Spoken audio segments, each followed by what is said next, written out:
There is a reprieve this night in the asylum, and Sally does what any sane person would do. She clings to it with all her strength. The weight that sits in her chest melts away, allowing for one starving breath. The scent of sweat and dusty linen is willed from her mind, replaced with memories of tomatoes and fresh soil. Her feet take her down the hall, heels clicking, echoing into an expanse of shadows. She does not allow herself to see the stains on the walls or the fracture in the window's pane. She could draw them from memory, but for this moment they cease to exist. As Sally reaches the end of the hall, she peers into a patient's room, illuminated by a blade of moonlight cutting across the floor. A young girl, sitting atop the bed, flinches at the oncoming shadow. Only as Sally walks into the moonlight does the girl release her grip on a bundle of sheets. Sally offers a sympathetic smile to her, the anxious girl. The asylum's file lists her name as Marion, but the staff have codes for each patient. The catatonic boy, the sweaty codger, the anxious girl. Everything they are summarized into two words. Everything they are summarized into two words. Sally sits on the edge of the bed, braiding the anxious girl's dry, brittle hair. Did you visit the community room today? The anxious girl hugs her pillow. I stayed here. A light moan carries through the hall, the first indication that peace will soon be broken. Sally does her best to ignore it, weaving one strand of hair over another. Did you know that room has a chair by the window? You can see the robins building a nest in the trees. The anxious girl looks to the hallway, her shoulders tensing as she listens to the distant moan.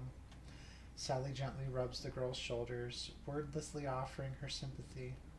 They sit for a time until a scream carries through the hallway. Sally marches down the hall to the source of the scream. Patients, each in their own rooms, react, an interlude of cries and shrieks joining in, accompanied by the thumping of a head slamming into a wall. The volume builds, louder and more chaotic, until finally, as if reaching a crescendo, a patient howls. Sally rushes into a room, moving towards a hideously scarred woman, restrained to the bed, whose screams slowly die into soft, mirthful laughter. Did you enjoy this song, sweet nurse? I call it Concerto of Lunatics. The asylum is wide awake now, alive, anxious, the scattered shrieks and moans of patients ricocheting through the halls. Sally's chest tightens as she struggles to breathe. Why? Why must you rile them? The broken woman smiles beneath the swath of bandages over her scarred face. Through two small holes, mismatched eyes, blue and orange, sparkle. Oh, sweet nurse, what are the gestures if not a laugh? What are gestures for if not a laugh? Sally knows to step away, knows there's nothing to gain from arguing, yet she cannot restrain herself. They're humans, and sick as they may be, they deserve sympathy.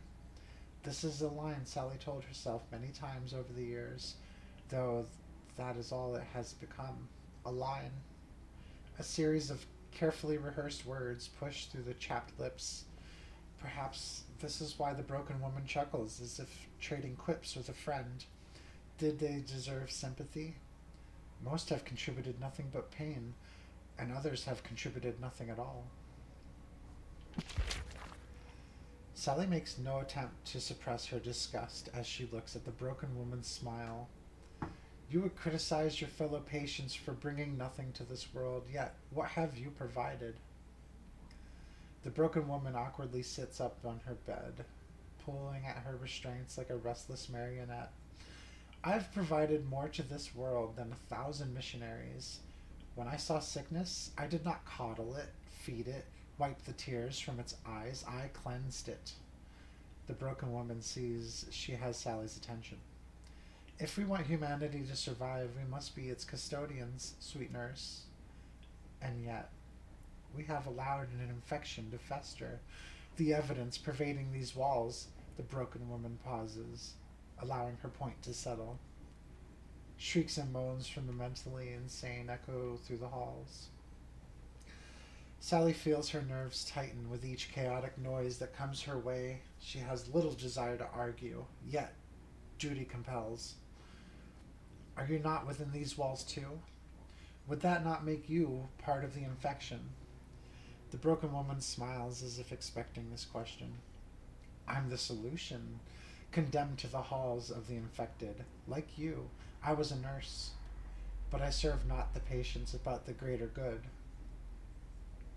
With one simple injection, I removed the weak from the gene pool. I watched them in their death throes, knowing my actions were backed by honest science so few have the strength to trust. And do you know what the courts called me for following logic? Insane. The days pass, but Sally's unsure how many. She always finds herself back in the asylum, tending to the frantic, the violent, the feeble. Down the hall, the bad man has slipped his restraints again. Like a wolf, he shows no motive but to prowl for the weak, and it appears he's found his prey. He drags the naked body of the rancid son by the ankles. Blood spills from the son's head. Sally does not know if the man is dead. Calling for help, she sprints down the hall with a syringe filled with sedatives. There are no other nurses to come to her aid. Financial restrictions have seen to that.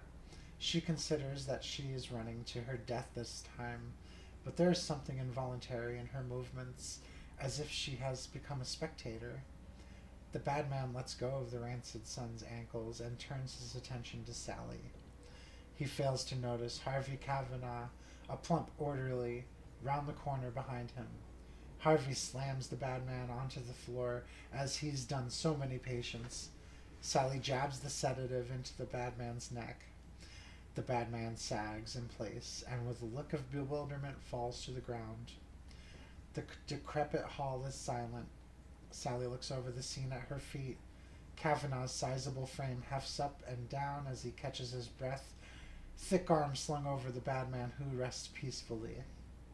The rancid son, either unconscious or dead, lies beneath them with Kavanagh's boot pressed against his nostril.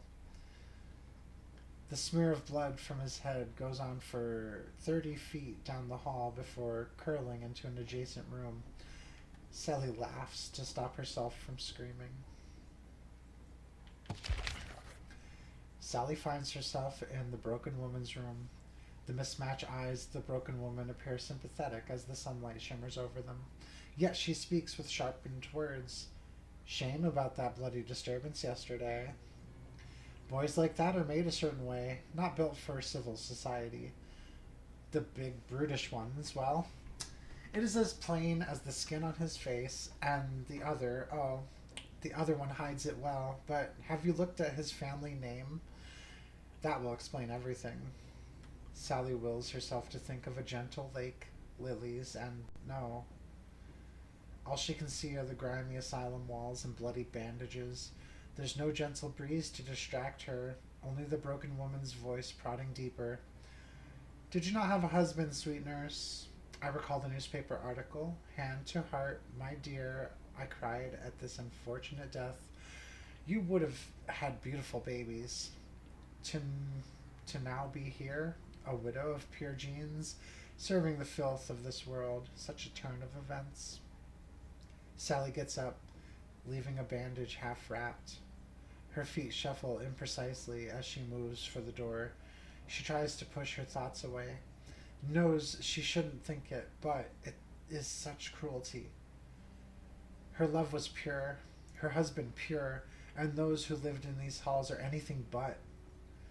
Yet these sick, twisted beasts leave the care and attention deserved to the man she lost.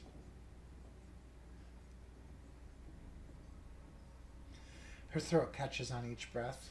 Her vision blurs. She wants to run, but knows it's no use. No matter where she goes, she always finds herself back in those halls. With swirling thoughts, one stark realization breaks through. It is not she who keeps the insane confined to these halls, but the insane who confine her. She falls to the unforgiving floor. A lush green field dotted with salmon-colored lilies and patches of pine trees surround the lake.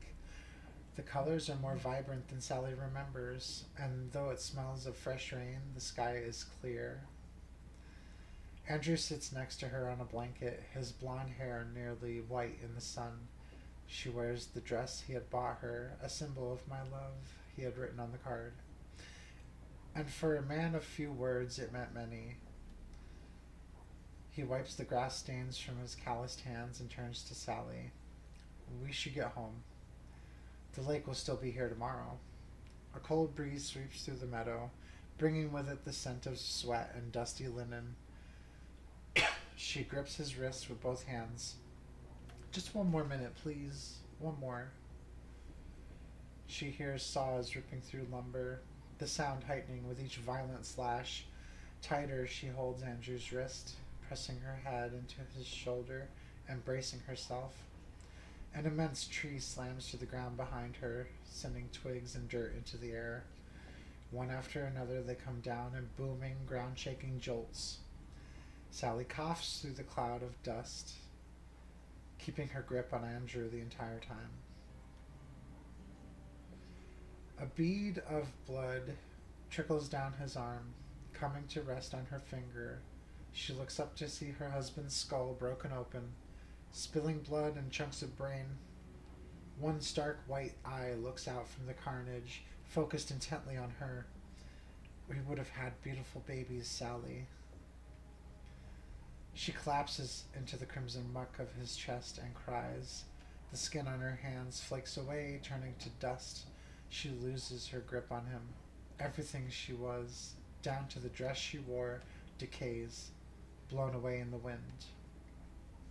The sweaty hands of Kavanaugh shake her as she wakes on the asylum floor.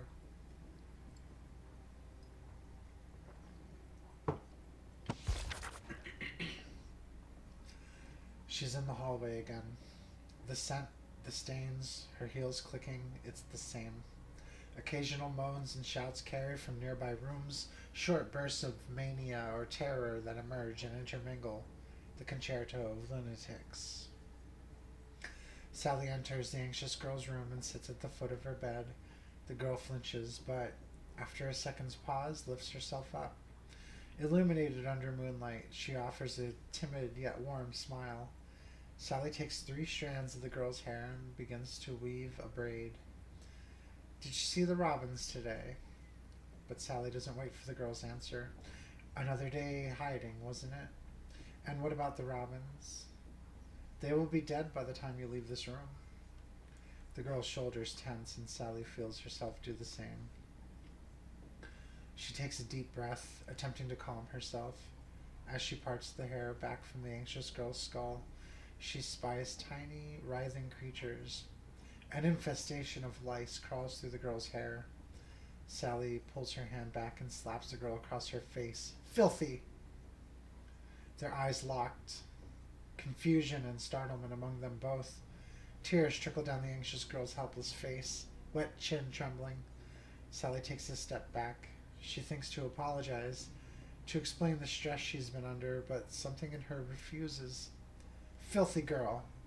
She storms from the room. Sally, her face emotionally void, sits next to the broken woman's bed. She finds herself more and more in this position, listening to the woman ramble. The broken woman fidgets with her restraints, fixated on an unscarred piece of skin at the base of her hand. Purification comes in many forms. We must all make sacrifices. She curls a finger inward and scratches at the clean piece of skin until it's torn off. For the most grotesque offenders, the genetic abominations, we must take extreme measures, otherwise you get, well, the results around you. Sally sits motionless, her eyes the only indication that she's conscious. The broken woman speaks as if chatting with a friend over tea. Do you know what I could do? I could tell you the ingredients for my special injection, the one I used on my patients. A quick little prick and they'll writhe as if a purifying fire burns within. A fitting way to deal with inhuman filth, wouldn't you say? Are you hearing me, sweet nurse? You don't have to be their servant anymore. Sally feels the asylum closing in on her. Whispers of paranoid lunatics spill through the cracks. She wonders how long she can walk this hallway, questions if it ever ends. She passes the catatonic boy in his wheelchair, staring deep into the walls. He gazes in her direction, though his eyes look through her. Has the trial begun? He lets out a scream, pausing as if having startled himself, then laughs. Harvey Kavanaugh, the fat orderly, emerges from a patient's room and gives her a smile. The skin on his neck dangles as he moves, glistening with sweat. A thick coat of hair covers his arms and curls over the collar of his shirt. His eyes move from Sally's feet upward, pausing on her chest until he realizes she's watching him. His eyes dart to examine the floor as he nervously licks his mouth. Ahead, the foul girl skips gracefully, enjoying her first day out of restraints in a month. She hums a pleasant tune, tracing her hand over the wall. As Sally approaches, the girl tilts her head forward. She lets out a long, guttural sound, heaving her diaphragm until vomit splashes onto the floor. Content with herself, she smiles and skips on. Sally continues, giving no thought to cleaning the mess. She sees the shoeless imbecile sitting in the broom closet.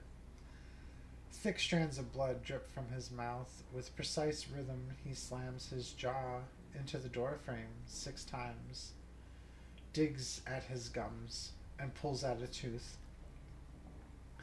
He peers at Sally, as if she's the strangest thing he's ever seen. Sally looks out at the hallway, stretching on forever. She stops, accepting what she's tried to suppress. The sickness can grow no more. Sally fills the syringe as the broken woman instructed. A thick, dark liquid swirls within, a night sky void of stars. The helpless anxiety that crippled her vanishes under a sea of calm. Though her heels click with each step, she feels as if she floats, as if everything she's to do has been determined, requiring only the gentlest breeze to push her forward. She sees the sickness clearly. It has infected all, but the most hideous is the one who refuses to face it. The dog that doesn't know it's a dog. And so she makes her way to the broken woman's room.